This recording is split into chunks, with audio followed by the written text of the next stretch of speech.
You ever get that gut feeling? The one that gnaws at you, whispering that something's off? I used to ignore it. I'd tell myself I was paranoid, overthinking. But now, standing in my own house, phone pressed to my ear, listening to my wife, lie to me so smoothly, it was impossible to ignore. She said she was home. But she wasn't, and that changed everything. A year ago, if you'd told me my marriage would be hanging by a thread, I'd have laughed in your face. Melissa, was my best friend, my partner in everything, 17 years together. We'd built a life, a home, a son. But something had shifted. At first, it was little things. She started working late, coming home exhausted, distracted. Her phone became an extension of her hand. When I kissed her, she pulled away just a second too soon. When I asked what was wrong, she said, "Just tired. It was always just tired." Conversations turned into fights. I didn't even know what we were fighting about most of the time. I'd say something harmless, ask if she wanted to watch a movie, suggest we go out for dinner. And suddenly, I was the bad guy. She'd roll her eyes, sigh, say something sharp like, "God, Ethan, can you just let me breathe?" So I did. I gave her space. I told myself it was a phase, stress, midlife, crisis, whatever. But deep down, I knew better. Then today happened, and there was no more ignoring it. It started as a regular Tuesday. I left for work around 8, kissed Melly on the cheek before heading out. She barely looked up from her phone, just muttered, "See you later." By noon, I had a headache from back-to-back meetings. I needed a break. So I decided, screw it, I'd cut out early. Surprise my wife. Maybe take her out for lunch, try to bridge the growing gap between us. I pulled into the driveway at 1:45 p.m. The house was quiet, curtains drawn, sunlight slicing through in thin lines. I stepped inside. "Dad?" Zach's voice came from upstairs. He sounded half asleep. "Hey, bud, didn't know you were home. No school today." "Right. Some teacher in service thing." I climbed the stairs, leaned against his doorframe. He was sprawled on his bed, earbuds in, gaming. "Where's Mom?" I asked. He barely glanced at me. "She left hours ago." My stomach dropped. "What do you mean? She told me she was home." Zach shrugged, laser-focused on his screen. "Dunno, Dad, maybe she came back and left again." No way. She would have texted me." I pulled out my phone and hit her number. It rang twice before she answered, her voice light, casual. "Hey, babe?" "Hey, where are you?" "Home," she said smoothly. "Just relaxing in the living room." My grip on the phone tightened. My heart pounded in my ears. I swallowed hard. "You sure about that?" A pause. A hesitation so slight, most people wouldn't catch it. "Of course. Why?" I exhaled, my hand curling into a fist. "Because I'm home, and you're not here." Silence. 3 seconds. 5. Then, I just stepped out for a bit. Nothing crazy." Her voice was different now. Sharper. On edge. "Where did you go?" Another pause. Then she laughed, forced and hollow. "Ethan, why are you interrogating me?" "Jesus, I just ran some errands." My jaw clenched so tight it hurt. "Then why did you lie?" I didn't press further. Not then. Because I knew if I kept pushing, she'd twist the conversation, make me the villain. She was good at that, so I let it go. For now. But as I stood in that quiet house, staring at nothing, my mind raced. How many other times had she done this? How many other white lies had I missed?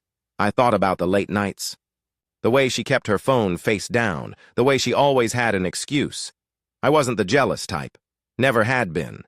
But this wasn't jealousy. This was instinct. And my instinct told me. Something was very, very wrong. I sat with it for hours.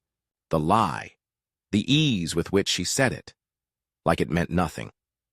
By the time Melly came home, I was on edge, the air in my lungs thick like cement. I watched her from the kitchen, the way she moved, calm, composed, like nothing had happened. She set down a grocery bag on the counter. "Hey, just hey, no explanation. No mention of our earlier call." I leaned against the counter, arms crossed. Where were you? She barely glanced at me as she pulled out a carton of milk. Told you. Running errands. I exhaled sharply. That's funny, because when I called you, you said you were home. Finally, she looked up. Eyes wary, lips pressed together. Ethan, please, not this again. Not what again? My voice was sharp. Not asking you why you lied to me? Her nostrils flared. I wasn't lying, I forgot I had stepped out. It's not a big deal. Not a big deal. I let out a dry laugh. You told me you were sitting in the living room, Melly. That's not forgetting, that's lying. Her hands clenched around the edge of the counter. God, Ethan, you're making something out of nothing. Nothing. It was nothing to her. I stared at her, trying to see the woman I married. But she looked different. Or maybe I was finally seeing her clearly. Are you cheating on me? The words cut through the air like a blade. Melly's head snapped up. Her face twisted. Shock. Then anger. What the hell, Ethan? Just answer me. No! Her voice rose. I can't believe you'd even ask me that. I searched her face for something. Guilt, hesitation, something real, but all I saw was fury. I was about to push harder when another voice cut in. She's not lying, but you are. I turned.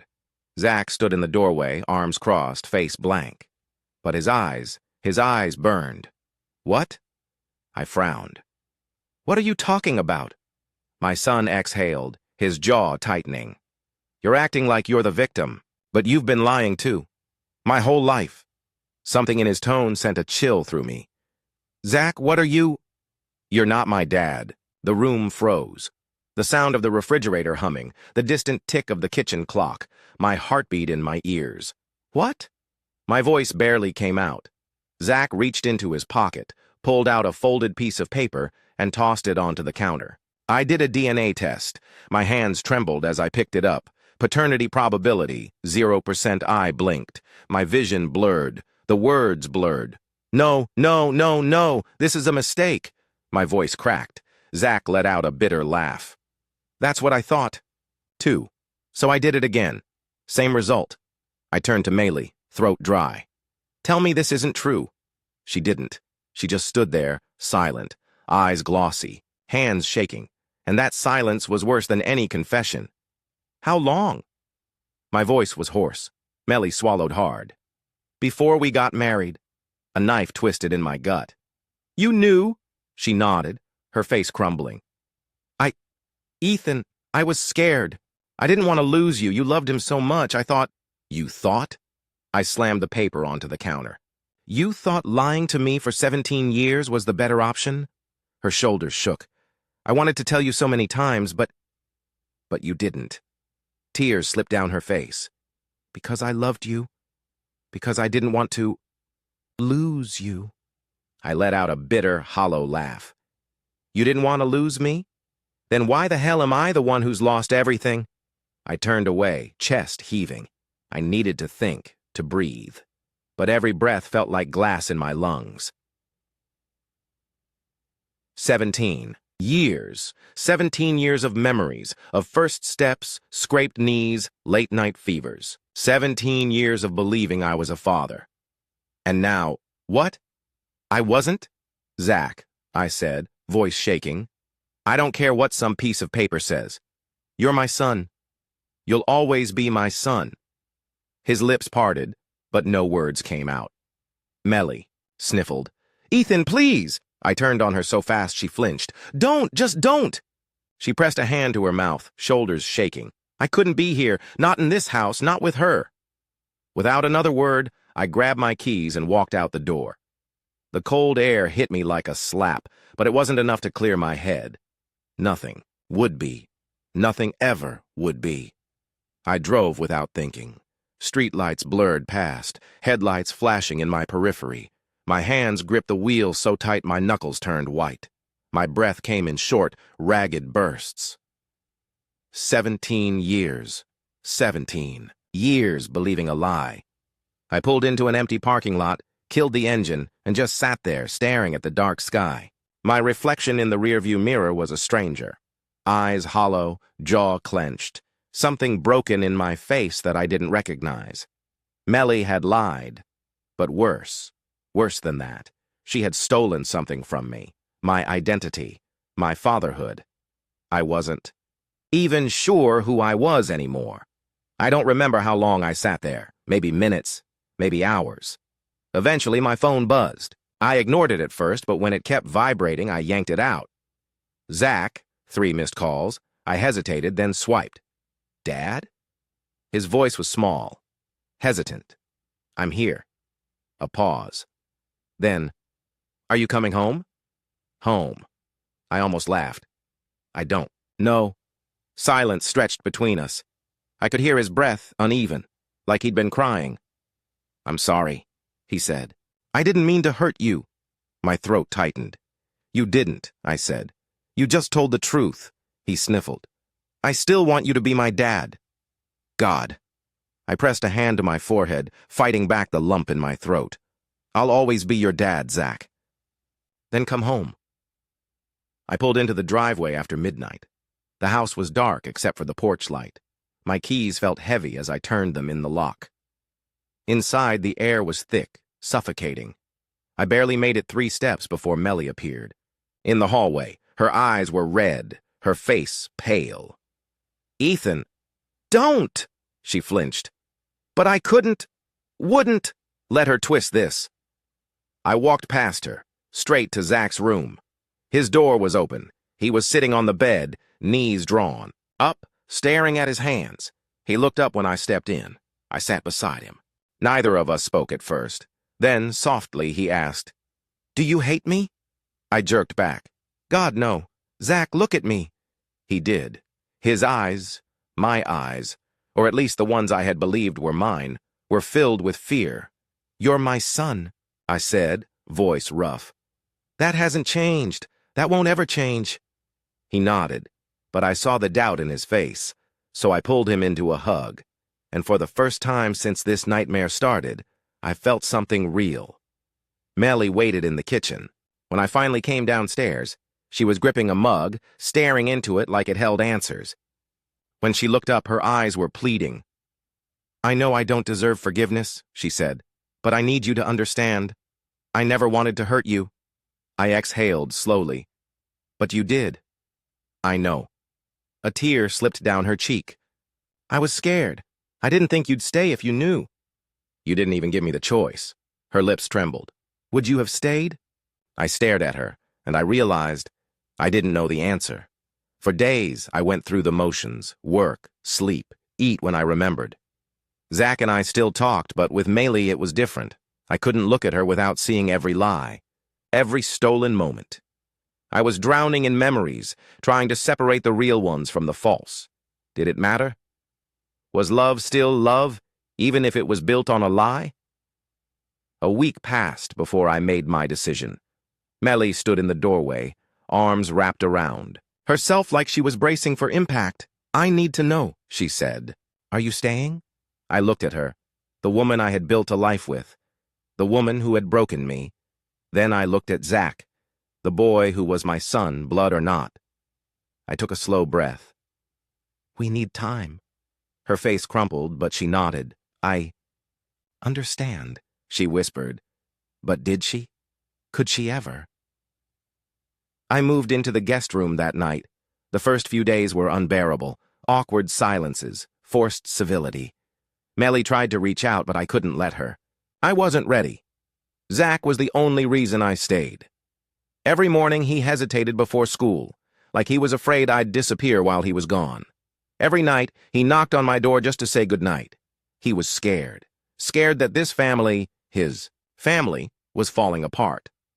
And in a way, it was. But something kept me anchored. Maybe it was the memories. Maybe it was love. Or maybe it was 17 years of believing I was this boy's father, and knowing that leaving would make him feel abandoned, even if I wasn't the one who had betrayed him. Weeks passed. Then a month. One evening, I found Maylee sitting on the porch, a blanket wrapped around her shoulders. She turned when she heard me. Can I talk to you? I sat down beside her, keeping my distance. Go ahead, she swallowed. I know I can't change the past. I know I don't deserve forgiveness, but Ethan, I need you to know that everything I did, wrong or right, I did because I loved you, and I love you still. I studied her face, the lines of time, the familiar softness, the pain in her eyes. You didn't trust me enough to tell me the truth, I said quietly. Tears welled in her eyes. I was a coward. I sighed, rubbing my face. I don't know if I can ever love you the way I used to. She nodded, accepting it. But I also don't know if I can walk away from everything we've built. She blinked, hope flickering in her eyes. I need more time, I said. I don't know what's going to happen, but I do know this. Zach needs both of us, and I'm not going to abandon him just because of your mistakes. A tear slipped down her cheek. She reached for my hand, hesitant, and for the first time in weeks I didn't pull away. I wasn't ready to forgive, but maybe, just maybe, I was ready to try.